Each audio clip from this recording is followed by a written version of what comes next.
So fab demo this afternoon, and as you can see, we were looking at how easy it is to clean your oven with ENJO. So as you can see, we've done half of it. So I'm just going to go back in with my marble paste, with our kitchen sponge, and with a glass scraper, just to lift it straight off. So with our water, I'm just going to go in because that works as a solvent and that'll help loosen it up a little bit as well.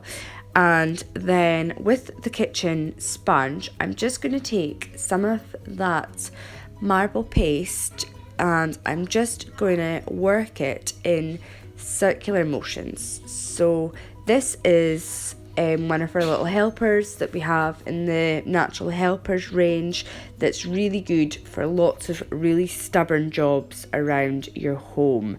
Great for doing your oven, burnt on food on the cooker hob, getting marks off your bath, for cleaning white leather.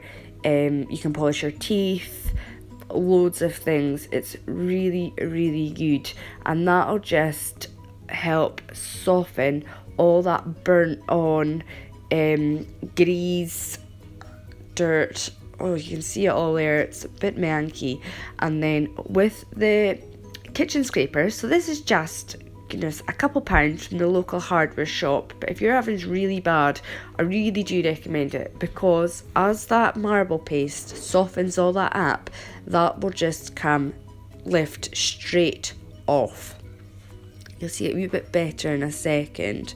And then once I've scraped it all off, as you'll be able to see, oh,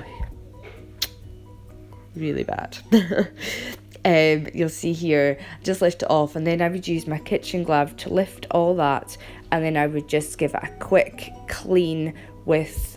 dry with my ENJO fill, just to leave it sparkling. So the next time my oven needs cleaned, all I will actually need is the kitchen fibre and water. It will be as easy as that the next time.